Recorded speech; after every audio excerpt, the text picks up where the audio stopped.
Marco, isang bilyonaryong negosyante, nasa rurok ng tagumpay. Ang kanyang opisina na may tanaw sa buong Metro Manila ay sumisigaw ng kapangyarihan at karangyaan, sadyang ginawa para sa isang taong tulad niya. Subalit, sa likod ng lahat ng kanyang yaman at ng kanyang malamig na tingin, may isang malalim na puwang sa kanyang puso, isang bakas ng nakaraang pag-ibig na kanyang iniwan. Ito ay isang buhay na akala niya'y buo na, isang kinabukasan na may nanakatakdang andas. Ngunit isang araw, habang pauwi mula sa isang charity project, may nakita siyang nagpakaba sa kanyang dibdib. Sa gitna ng tambakan, nakita niya ang dating kasintahan, payat at abala sa paghahanap ng tira-tira. Ang puso niya ay kumirot, ngunit ang mas nagpabalisa sa kanya ay ang isang batang lalaki na may hawak na lumang laruan. Ang bata ay may ngiti at mga matang pamilyar. Ito ay tulad ng pagtingin sa salamin. Ang bata ay kamukha niya, halos replika ng kanyang sarili noong bata pa siya. Ang pagkabigla ay bumalot kay Marco, isang katotohanan ang bumulaga na hindi niya kailanman inasahan. Sa puso ng isang malaking syudad, kung saan ang bawat sulok ay may sariling kwento, matutuklasan natin ang buhay ni Clara. Dito, sa gitna ng ingay ng trapiko at usok ng tambutso, na tila bahagi na ng araw-araw na paggising, matatagpuan ang kanyang maliit na tirahan. Ito ay isang barong-barong, gawa sa pinagtagpi-tagping yero at mga lumang kahoy, nakasiksik sa isang eskinita na tila nalimutan na ng panahon. Sa lugar na ito, sa gitna ng kapayapaan, nagsusumikap si Clara. Bawat umaga, bago pa man tuluyang sumikat ang araw, siya ay gising na. Ang kanyang araw ay nagsisimula sa isang tahimik na panalangin, humihiling ng lakas at gabay para mairaos ang isa pang araw na puno ng pagsubok. Ang kanyang unan ay halos pira-pirasong basahan at ang kanyang kumot, isang lumang sako, ay nagbibigay ng kaunting init laban sa lamig ng madaling araw. Sa bawat pagmulat ng kanyang mga mata, ang bigat ng mundo ay tila agad na dumarampi sa kanyang mga balikat. Naroon ang isipin tungkol sa singil sa kuryente, ang pangangailangan ni Leo para sa pagkain at ang kanyang pinakaiingatang pangarap, ang makapag-aral ang kanyang anak sa isang maayos na paaralan. Ang mga pangarap na ito, bagamat simple, ang siyang nagbibigay sa kanya ng gasolina. Ito ang nagtutulak sa kanya upang maging matatag, upang hindi sumuko anuman ang idulot ng tadhana. Si Clara sa kanyang mga 25 taong gulang ay taglay pa rin ang bakas ng dating kagandahan. Ngunit kitang-kita na ang pagod sa kanyang mga mata na tila nagkukwento ng libu-libong gabi ng pagpupuyat at pag-aalala. Ang kanyang buhok na may natural na kulay kape at alon-alon ay hindi man madalas nabibigyan ng maayos na pag-aalaga ay nagpapakita pa rin ng kanyang likas na alindog.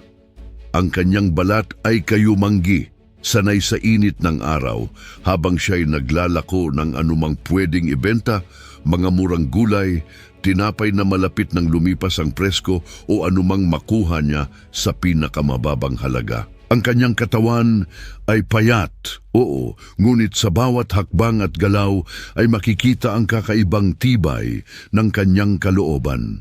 Luma at kupas na t-shirt at maong shorts ang karaniwan niyang suot na nilalabhan niya gamit ang kamay sa isang malaking balde.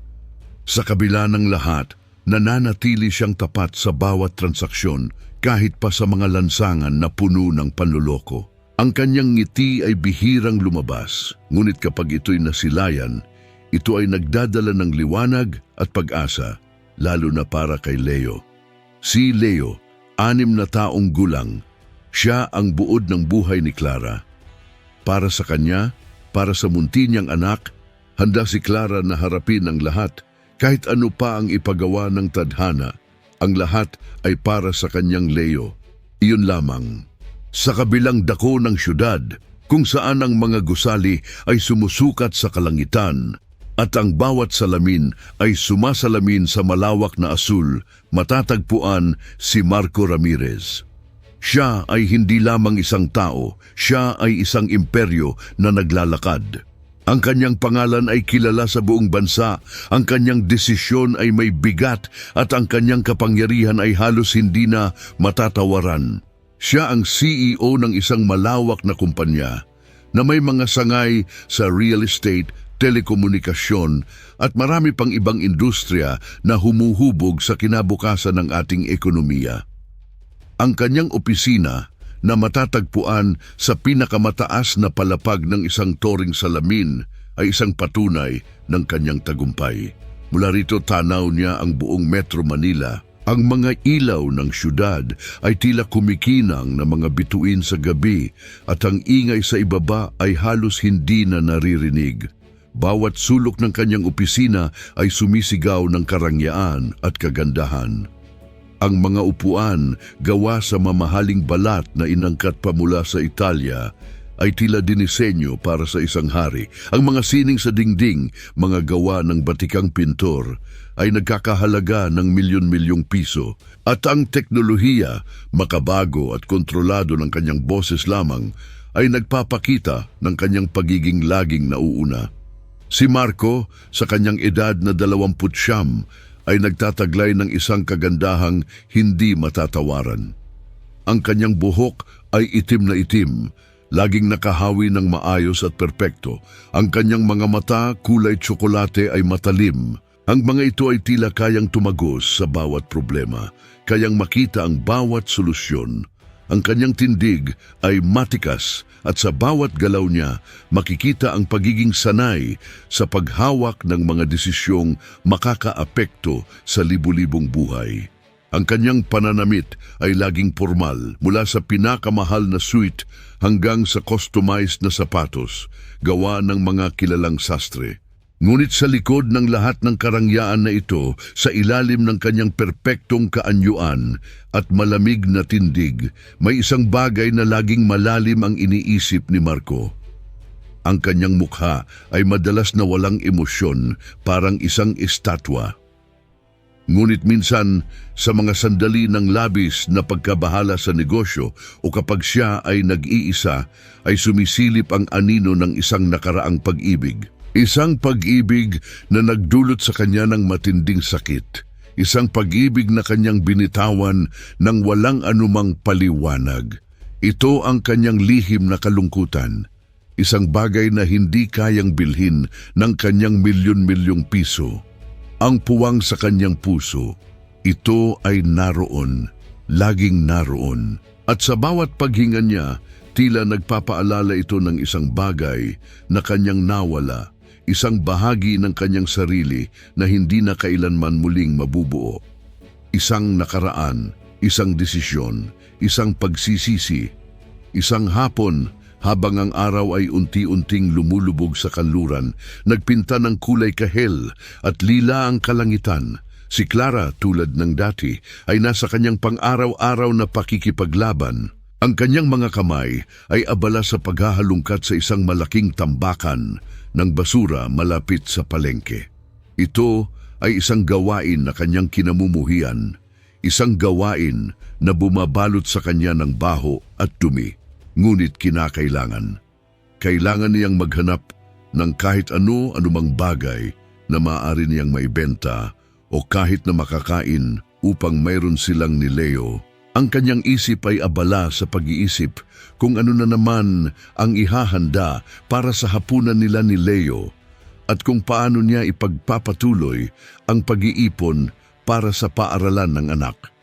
Ang mga maliliit na alaala ni Leo, ang kanyang mga halakhak, ang kanyang pagiging masayahin sa kabila ng lahat, ang siyang nagbibigay ng lakas kay Clara.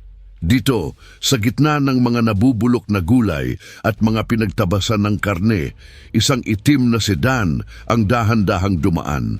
Ang salamin nito ay tinted, halos hindi makita ang laman.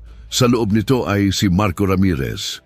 Pauwi na siya mula sa kanyang pagbisita sa isang charity project, sa isang mahirap na komunidad. Ang kanyang puso ay bahagyang nabuksan sa nakita.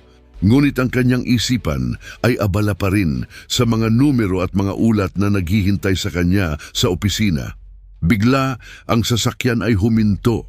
Hindi dahil sa trapiko, hindi dahil sa anumang karaniwang dahilan, kundi dahil sa isang utos mula kay Marco.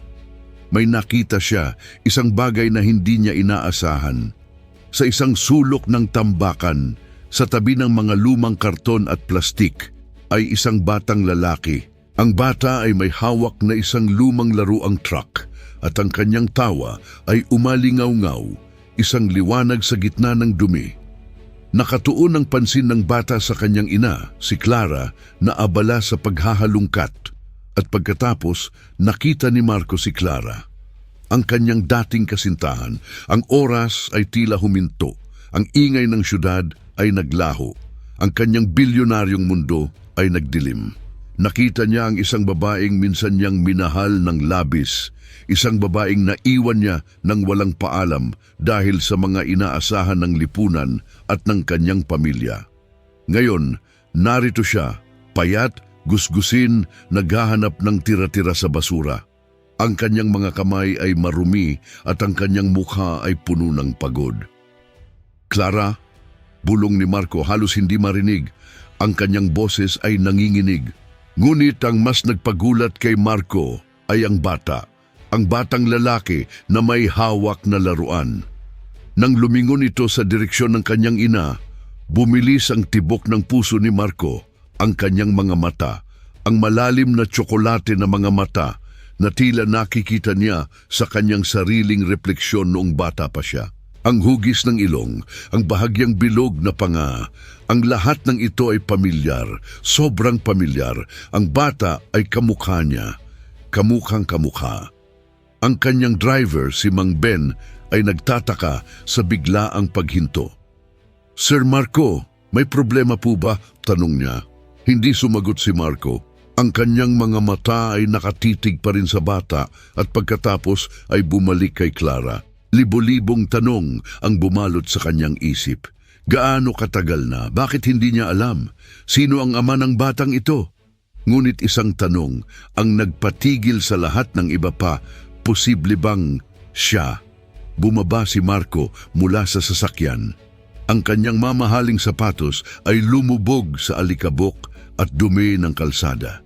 Ang kanyang pagdating ay nagdulot ng katahimikan sa paligid. Ang kanyang presensya, kakaiba sa lugar na iyon, ay agad na nakakuha ng atensyon. Napansin ni Clara ang biglang pagtigil ng mga tao. Lumingon siya at ang kanyang pagod na mukha ay nagulat. Ito si Marco, ang Marco na minsan niyang minahal, ang Marco na bumali ng kanyang puso. Ngayon ay nakatayo sa harap niya, sa gitna ng kanyang pinakamahinang sandali. Ang kahihiyan ay tila bumalot sa kanya ng isang makapal na kumot na mas matindi pa sa amoy ng basura. Clara, tawag ni Marco. Ang kanyang boses ay bahagyang nanginginig, puno ng pagkabigla. Ikaw nga. Sinubukan ni Clara na magkunwaring hindi siya kilala, na baka ito'y panaginip lamang, ngunit ang kanyang mga mata ay nagpakanulo. Ang kanilang pagtatagpo ay hindi maaring itanggi. Pasensya na po, sir. Nagkakamali po ata kayo ng tao. Ang kanyang boses ay mahina at nagtatago ng sakit na naramdaman niya mula pa noon.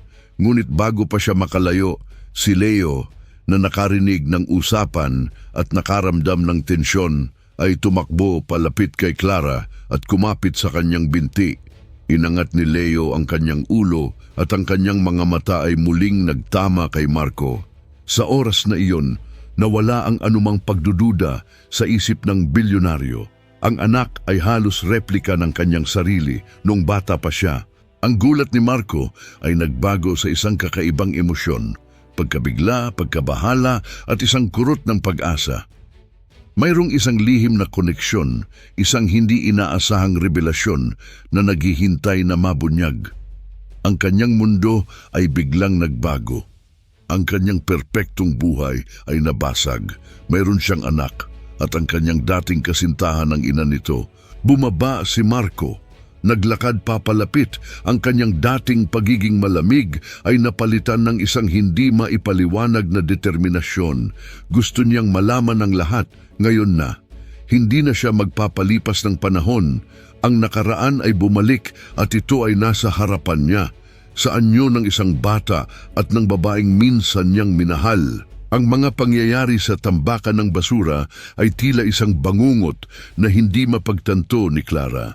Ang paglitaw ni Marco, ang pagbabalik ng kanyang nakaraan, kasama ang hindi maikakailang pagkakahawig ng kanyang anak kay Marco, ay nagdulot sa kanya ng halo-halong damdamin, takot, kahihiyan, at isang kurot ng pangungulila na matagal na niyang pinilit na kalimutan. Kinabukasan, habang abala siya sa paghuhugas ng mga damit sa kanilang munting barong-barong, gamit ang isang maruming balde at ang tubig na halos wala ng lamig, isang itim na sedan ang huminto sa tapat ng kanilang eskinita. Ang katawan ni Clara ay agad na nanigas. Alam niya kung sino iyon. Dahan-dahang bumaba si Marco mula sa sasakyan. Ang kanyang mga bodyguard ay nanatili sa malayo, tila pinaparamdam ang kanyang kapangyarihan kahit sa simpleng presensya lamang.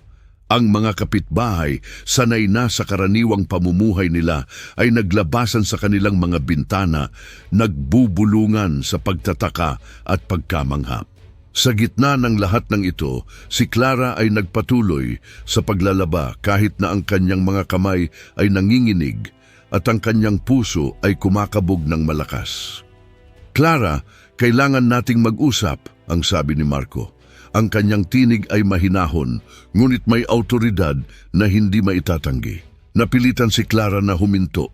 Ang bawat hibla ng kanyang pagkatao ay nagsasabing tumakbo, magtago, ngunit ang tapang na kanyang itinanim sa sarili para kay Leo ay nagpigil sa kanya. "Wala tayong dapat pag-usapan, sir," ang kanyang sagot. Ang tinig ay pinilit niyang gawing matatag, kahit na ang kanyang puso ay sumisigaw ng takot. "Nagkakamali po kayo ng tao." Ngunit hindi ito ang paraan ni Marco. Alam niyang kailangan niyang malaman ang katotohanan, ang batang iyon, ang kanyang pagkakahawig. Tungkol sa bata, Clara, pagpapatuloy ni Marco na nakatitig sa kanya, ang kanyang tingin ay tila humihimok na magsalita. "Kailangan kong malaman." Sa sandaling iyon, sa harap ng kanilang maliit at marupok na tahanan, nagsimula ang kanilang mahabang paglalakbay. Hindi isang direktang konfrontasyon ang ginawa ni Marco tulad ng inaasahan ni Clara. Sa halip, isang alok ang kanyang inihain, isang alok na hindi niya kailanman inasahan. Hindi ito isang simpleng pag-aabot ng pera, alam ni Marco na tatanggihan ito ni Clara. Sa halip, inalok niya si Clara ng trabaho sa kanyang kumpanya. Hindi bilang isang manager, hindi bilang isang taga-disenyo, kundi bilang isang utility staff, isang simpleng trabaho. Ngunit kasama nito ang isang bagay na mas mahalaga, isang maayos na apartment, isang lugar na mas malaki at mas malinis kaysa sa kanilang barong-barong. May sapat na espasyo para maglaro si Leo, may kuryente at may tubig.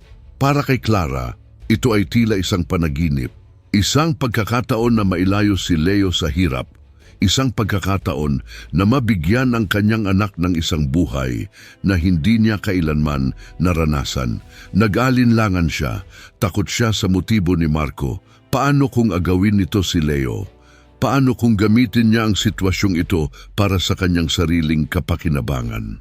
Ngunit nang makita niya ang mukha ni Leo, ang mga mata nitong puno ng pag-asa at ang kanyang walang muwang na ngiti, nawala ang kanyang pagdadalawang isip. Para kay Leo, gagawin niya ang lahat. Kahit ang tumanggap ng alok mula sa lalaking minsang bumali ng kanyang puso. "Tinanggap ko po," ang mahinang sagot ni Clara. Ang tinig ay puno ng pag-asa ngunit may halong pag-aalinlangan para po sa kapakanan ni Leo. Ito ang simula. Ang simula ng isang bagong kabanata, puno ng hindi inaasahang pagbabago at isang paglalakbay na magdadala sa kanilang lahat sa mga landas na hindi nila kailanman inakala. Isang alok na nagbago ng lahat, isang alok na hindi inaasahan. Ang paglipat sa bagong apartment ay tila isang malaking pagbabago para kina Clara at Leo. mula sa kanilang maliit na barong-barong na nababalot ng amoy ng kahoy at yero. Ngayon ay nasa isang malinis at maayos na lugar na sila. Ang bawat sulok ng bagong tahanan ay tila nagkukwento ng kakaibang ginhawa. Ang malinis na sahig, ang maayos na kusina, ang malambot na kama, at higit sa lahat, ang tahimik at ligtas na kapaligiran na malayo sa mga panganib ng eskinita. Para kay Leo, ito ay isang paraiso. Ang bawat bagong bagay ay nagdudulot sa kanya ng tuwa.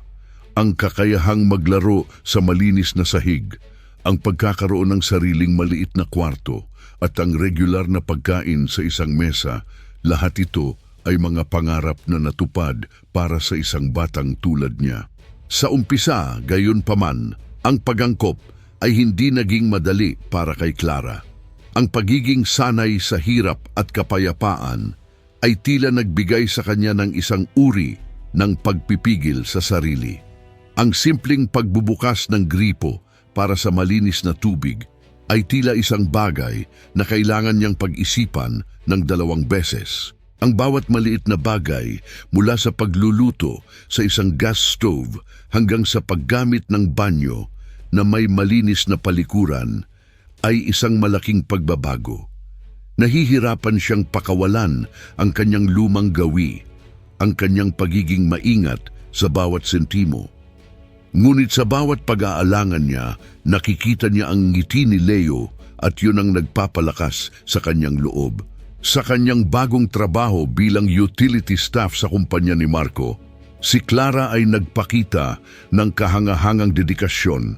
Kahit na ang kanyang gawain ay simpleng paglilinis ng mga opisina at pasilyo, ginagawa niya ito ng buong puso. Ang kanyang dating pagiging matapat sa mga simpleng transaksyon ay naging pundasyon ng kanyang pagiging masipag sa kanyang bagong tungkulin. Wala siyang sinasayang sandali, palagi siyang nagtatrabaho ng tahimik at masinop. Ang kanyang dating pagod ay tila napalitan ng isang kakaibang enerhiya. Madalas, sa mga pasilyo ng malaking gusali o habang naglilinis ng mga mesa sa pantry, nakikita siya ni Marco. Hindi niya ito tinatabihan agad, hindi siya nakikipag-usap, ngunit palihim niya itong pinagmamasdan. Nakikita niya ang pagbabago kay Clara. Ang dati niyang payat na katawan ay unti-unting nagkakaroon ng laman. Ang kulay ng kanyang balat na dating kulay lupa dahil sa walang tigil na pagbabad sa araw ay nagkakaroon ng ningning. Ang kanyang mga mata na dati puno ng pagod at pangamba ay nagpapakita na ngayon ng bahagyang liwanag, isang anino ng dati niyang sigla. Ang kanyang pagiging masipag at tapat ay hindi lamang nagbigay sa kanya ng paggalang mula sa kanyang mga kasamahan, kundi pati na rin sa pinaka-epektibong pinuno ng kumpanya. Napansin ni Marco ang kanyang organisasyon, ang kanyang kaayusan sa bawat gawain. Maliit man ang kanyang posisyon, ang kanyang karakter ay nagniningning. Ito ang mga unang hakbang. Ang mga hakbang patungo sa isang hindi tiyak na hinaharap ay puno ng pag-asa. Ang mga araw sa bagong trabaho ni Clara ay naging mas maayos at ang kapaligiran sa kanilang apartment ay mas naging pamilyar. Ang pagitan niya at ni Marco ay unti-unting nagiging mas maluwag, hindi na puno ng tensyon kundi ng isang uri ng katahimikan na tila nagbibigay daan sa pag-unawa. Madalas sa mga sandali ng kanyang pahinga habang nakaupo sa isang sulok ng labi, makikita ni Marco si Clara na may hawak na isang lumang sketchbook. Hindi niya ito pinansin sa una, iniisip na ito ay bahagi lamang ng paglilibang ni Clara. Ngunit isang araw, habang naglalakad siya pabalik sa kanyang opisina, aksidenteng nahulog ang sketchbook mula sa bag ni Clara. Dali-daling pinulot ni Marco ang naihulog na aklat. Ang kanyang mga mata ay napadako sa mga pahina nito. Hindi lamang simpleng mga doodle o sketch ang kanyang nakita. Ang mga guhit ay puno ng buhay, ng emosyon, ng mga kwento. May mga larawan ng mga taong kanyang nakikita sa kalsada, ang mga nagtitinda, ang mga nagtatrabaho, ang mga paslit na naglalaro sa gilid ng kalsada. Mayroon ding mga tanawin na puno ng pangarap, mga lugar na tila hindi niya pa nakikita sa totoong buhay. Nakaramdam siya ng kakaibang pagkilala sa isang guhit ng isang mag-asawa na magkausap sa ilalim ng isang puno. Sa paraan ng kanilang pagkakalarawan, nakita niya ang sarili. Ang kanyang mga kamay ay nanginginig habang ibinabalik niya ang sketchbook kay Clara. "Clara," ang sabi niya. Ang kanyang boses ay puno ng pagkamangha. "Ikaw ang gumuhit nito?" Napalunok si Clara, nahihiyang tumango. Ang kanyang talento sa pagguhit ay isang bagay na matagal na niyang itinago, isang libangan na tila nawala na sa paglipas ng panahon dahil sa hirap ng buhay. Ito ang kanyang nakaraang hilig, ang hilig na naglapit sa kanila ni Marco noon. Sa isang art exhibit, dito sila nagkakilala, kung saan pareho silang nahuhumaling sa mga likhang sining. Ang alaala ng kanilang mga araw na puno ng pagtalakay sa sining, ng mga ngiti, ng mga pangako ay biglang bumalik. Simula noon, nagsimula si Marco na magbigay ng maliliit na tulong. Hindi ito malalaking bagay, kundi mga simpleng pagpapakita ng kanyang pagmamalasakit. Minsan, pag-uwi ni Clara, makikita niya ang ilang pagkain sa kanilang refrigerator na hindi niya binili, mga prutas, mga gulay, o kaya naman ay mga karne. Minsan, may bagong laruan para kay Leo na may kasamang maliit na note na nakasulat mula sa isang tagahanga. Alam ni Clara na si Marco ang nasa likod nito, ngunit hindi niya ito binibigyang pansin. Ang kanyang pagtanggap sa mga ito ay parang pagtanggap sa isang banayad na haplos ng pag-asa na tila nagsasabing hindi sila nag-iisa. Nagsimula rin si Marco na magtanong tungkol sa buhay ni Clara, sa mga pinagdaanan niya pagkatapos nilang maghiwalay. Hindi ito direkta kundi sa pamamagitan ng mga kwento tungkol kay Leo. "Clara, kamusta na si Leo? Malaki na ba siya?" Isang tanong na tila simpleng pag-uusisa, ngunit para kay Clara, ito ay tanda ng pag-aalala. Sa paglipas ng panahon, ang mga kwento ay naging mas personal. Ibinahagi ni Clara sa unti-unting paraan ang mga hirap, ang mga sakripisyo, ang kanyang mga pangarap. At sa bawat salita niya, mas lalong nakikita ni Marco ang lakas at kagandahan ng babaeng minahal niya, isang pag-ibig na hindi nasira ng panahon o ng kahirapan.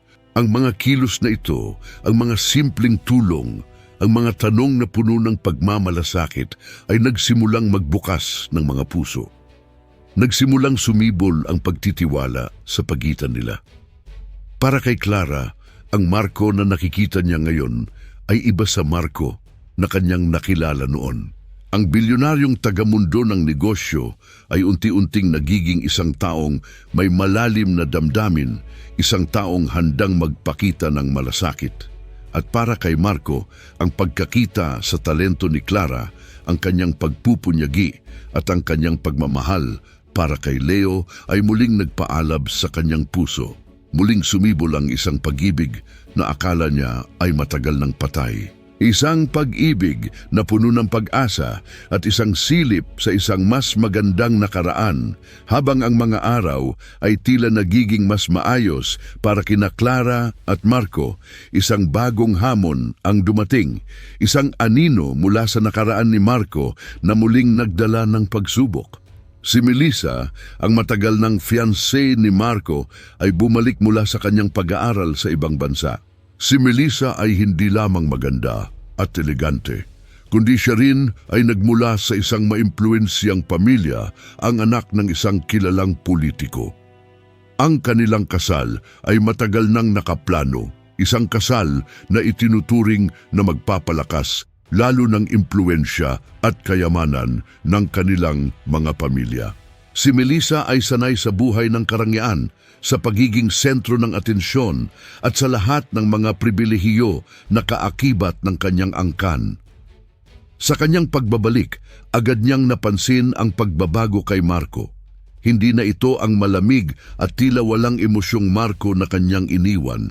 May kakaiba sa kanyang tindig, isang banayad na kaba at isang paraan ng pagtingin na tila may hinahanap o may nakikita.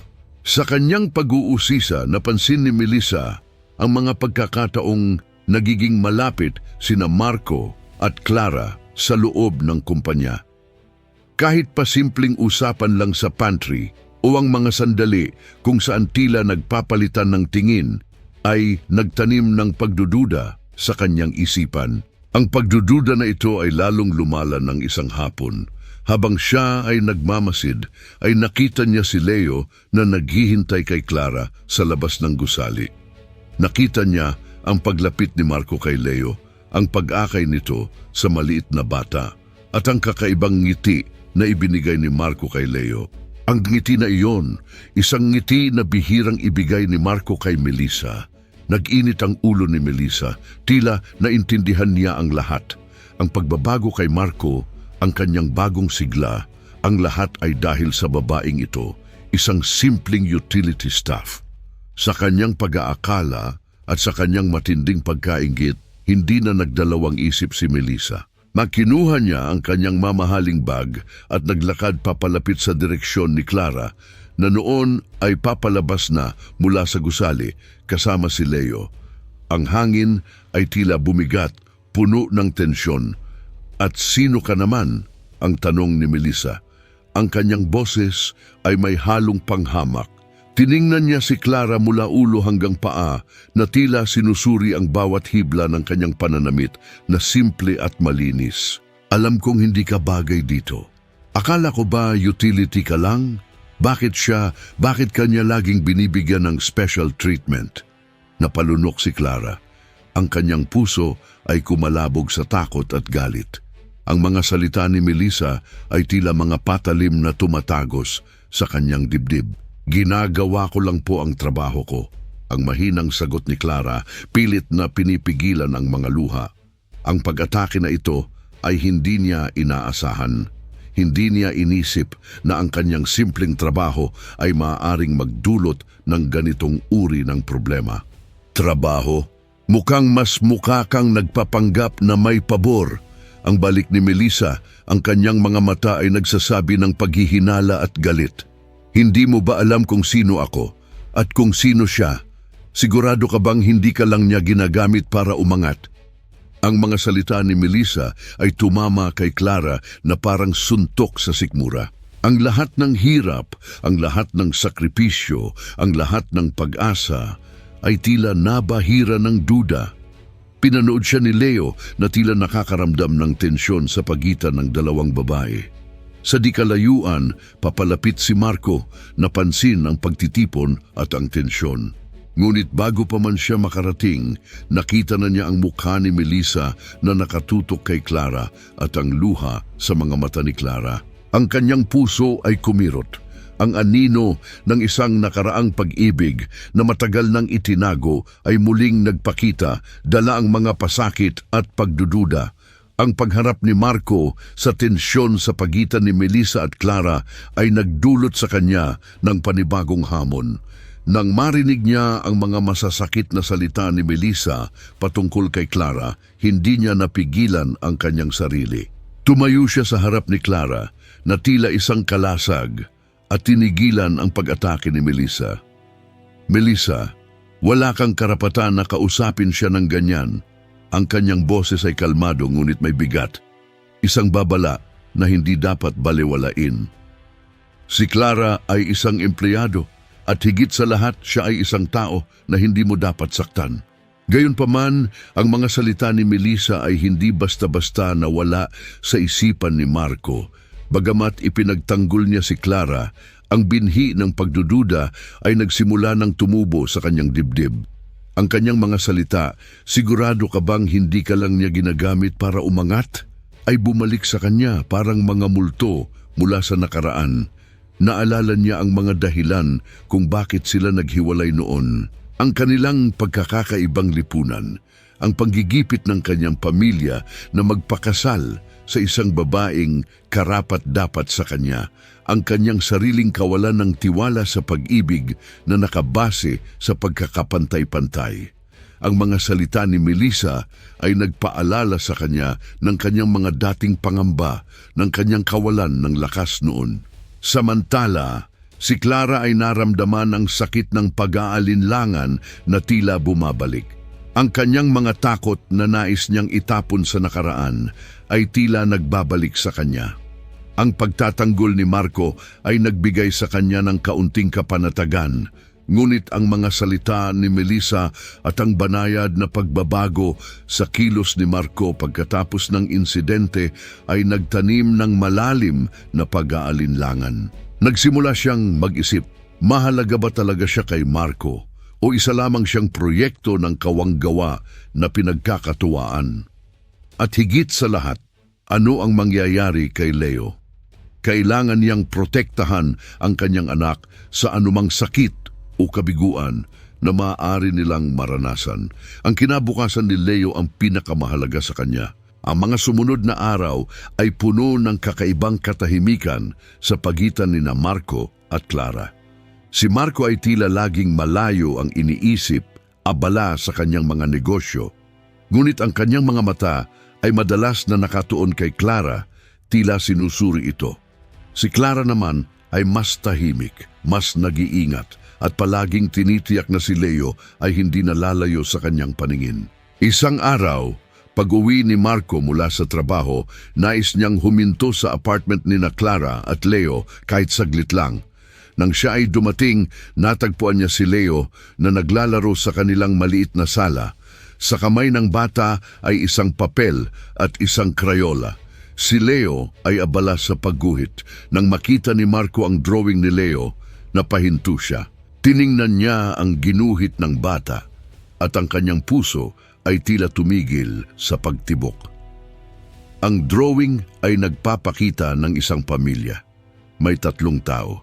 Ang isang tao ay matangkad na may malaking opisina sa likod nito. Siguradong si Marco. Ang isa pang tao ay isang babae na may magandang ngiti na may hawak na kamay ng bata, iyon si Clara. At sa gitna, isang maliit na bata na nakangiti ng malaki, iyon si Leo. Sa ilalim ng drawing, may nakasulat na Pamilya Ramirez. Ang simpleng guhit na ito, na puno ng inosenteng pangarap ng isang bata, ay tumama kay Marco na parang kidlat. Lahat ng pagdududa, lahat ng pangamba na itinanim ni Melissa ay biglang naglaho. Ang malinaw na pagkakahawig ni Leo sa kanya, ang pagmamahal na ipinapakita ni Clara sa kanyang anak, at ngayon, ang pangarap ng isang bata para sa isang kumpletong pamilya, lahat ito ay nagpapatunay. Hindi niya pwedeng baliwalain ang katotohanan ito. Hindi niya pwedeng hayaan na ang kanyang mga takot at ang mga salita ng iba ang magdikta sa kanyang buhay at sa buhay ng kanyang anak. Tumayo si Marco, nakatitig sa drawing, at pagkatapos ay sa bata si Leo, nakita niya ang sarili niya sa mata ng bata. Nakita niya ang kanyang nakaraan na nakikipaglaban sa kanyang hinaharap. Sa sandaling iyon, nagpasya siya. Hindi na siya magpapadaig. Kailangan niyang harapin ang lahat. Kailangan niyang harapin ang katotohanan. Ang drawing ni Leo ay hindi lang isang simpleng guhit. Ito ay isang tawag sa kanya.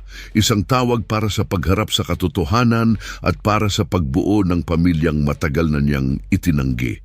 Ang pagtatapos ng araw ay dala ang bigat ng hindi nasasabing mga salita, ng mga lihim na matagal nang bumabalot sa kanilang mga puso. Sa malamig na gabi, na tanging ang mga ilaw ng syudad ang nagbibigay ng liwanag sa eskinita, pumunta si Marco sa apartment ni Clara at Leo. Kinatok niya ang pinto. Ang bawat katok ay puno ng pag-aalinlangan, ngunit may kasamang determinasyon. Nang bumukas ang pinto, nakita niya si Clara. Ang kanyang mukha ay pagod, ngunit may bakas ng pag-asa na tila nagbabakasakali. Sir Marco, may problema po ba? Ang tanong ni Clara, ang kanyang tinig ay tila nanginginig. Ngumiti si Marco, isang ngiti na hindi pa nasisilayan ni Clara sa kanyang mga mata dati. Isang ngiti na puno ng sinseridad at pangako. Clara, kailangan nating mag-usap. Ngayon na, ang sabi niya, ang kanyang boses ay malumanay ngunit may kahalagahan. Pumasok si Marco sa loob. Ang maliit na sala ay nanatiling tahimik. Si Leo ay natutulog na sa kanyang kwarto, hindi alam ang nagaganap. Ang hangin sa pagitan nila ay puno ng tensyon ng mga taon ng paghihiwalay ng mga hindi masabing salita. Tumingin si Marco kay Clara, ang kanyang mga mata ay nakatuon sa kanya, puno ng pag-ibig at pagsisisi na ngayon ay hindi na niya mapipigilan. Clara, hindi ko na kaya ang pagdududa na ito, ang sabi ni Marco. Ang kanyang boses ay nanginginig na. Ang bata, si Leo, kailangan kong malaman ang katotohanan. Siya ba, anak ko? Sa mga tanong na iyon para kay Clara, tila natunaw ang lahat ng kanyang mga takot at pagtatanggol na kanyang binuo sa loob ng maraming taon. Ang pagiging matatag niya ay unti-unting naglaho, pinalitan ng pagtanggap sa katotohanang hindi na ito maaaring itago. Ang kanyang mga mata ay nagpuno ng luha. Wala nang lugar para sa pagtatago. Ang sakit, ang takot, ang pagmamahal para kay Leo, lahat ay bumalot sa kanya. Tumingin siya kay Marco at sa unang pagkakataon, hindi siya nagkunwari. Opo, Marco, ang kanyang sagot. Ang tinig ay halos pabulong ngunit malinaw. Si Leo, siya ang anak mo. Sa pag-amin na iyon, tila bumagsak ang mga pader na kanilang itinayo sa pagitan ng isa't isa. Nagsimula ang pagbubunyag. Ikinuwento ni Clara ang lahat, ang kanyang pagkakadiskubre ng pagbubuntis matapos silang maghiwalay. Ang panggigipit ng kanyang pamilya na ipaampon ang sanggol. Ang kanyang matinding pagtanggi, ang kanyang pagmamahal na hindi kayang isuko. Ang hirap na kanyang pinagdaanan, ang bawat gabi na nagtatrabaho siya ng todo para lang may maipapakain kay Leo.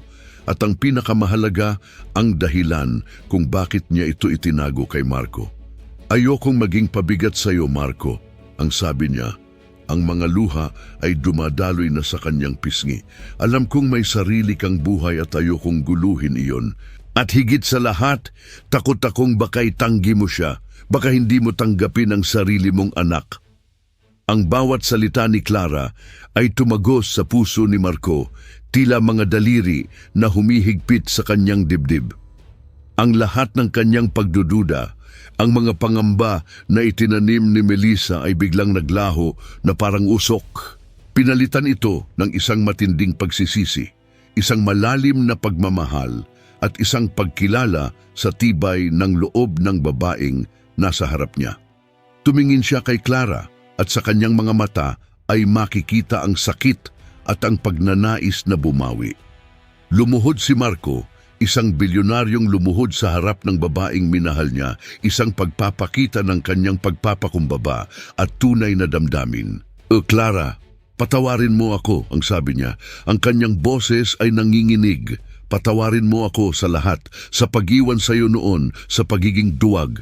Hindi ko alam na may anak tayo. Hindi ko inisip kung gaano kahirap ang pinagdaanan mo. Sana ay sinabi mo sa akin.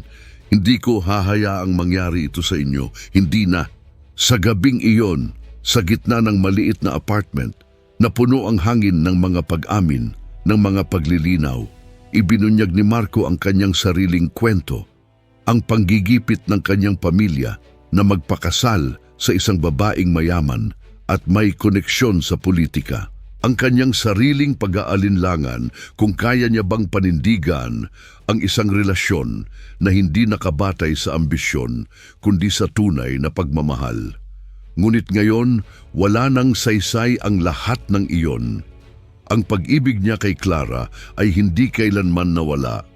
Ito ay nagtago lamang, naghintay ng tamang panahon upang muling sumibol. At ngayon, kasama na si Leo, ang pag-ibig na ito ay mas matindi, mas dalisay, at puno ng responsibilidad. Ang lihim ay nabunyag na, ang katotohanan ay lumitaw, at ang paglalakbay patungo sa pagpapagaling ay nagsimula na. Matapos ang mga pagbubunyag sa apartment ni Clara, naramdaman ni Marco ang isang bagong lakas, isang bagong determinasyon. Alam niyang hindi na niya pwedeng baliwalain ang kanyang mga naramdaman, ang kanyang responsibilidad at ang kanyang anak. Ang mga salita ni Melissa ay tila mga alon na nagsimulang lumubog sa alaala. Pinalitan ng malinaw na imahe ni Leo at ng tapat na pagmamahal ni Clara, nagpasya si Marco na harapin ang lahat. Ang kanyang pamilya na matagal nang naghihintay sa kanyang pagpapakasal kay Melissa at si Melissa mismo na tila nakatayo pa rin sa kanyang daan. Sa isang formal na pagtitipon kung saan naroroon ang lahat ng miyembro ng kanyang pamilya at ang pamilya ni Melissa, matatag na inilahad ni Marco ang kanyang desisyon. Ang kanyang tinig ay matatag, walang bahid ng pag-aalinlangan. Hindi ko na maipagpapatuloy ang kasal namin ni Melissa, anunsyo niya, na nagdulot ng malaking pagkabigla at galit sa lahat.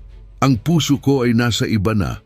Ang aking pamilya ay si Clara at ang aming anak si Leo. Ang bawat salita ay parang isang malaking bato na bumagsak sa tahimik na pagtitipon. Ang kanyang mga magulang na laging naghahangad ng mataas na katayuan ay galit na galit. Si Melissa na umasa sa kanyang kapangyarihan at yaman ay parang pinagsakluban ng langit at lupa. Ang mga banta, ang mga pagdududa, ang mga pangungutya ay ibinato sa kanya, ngunit si Marco ay matatag. Hindi siya natinag.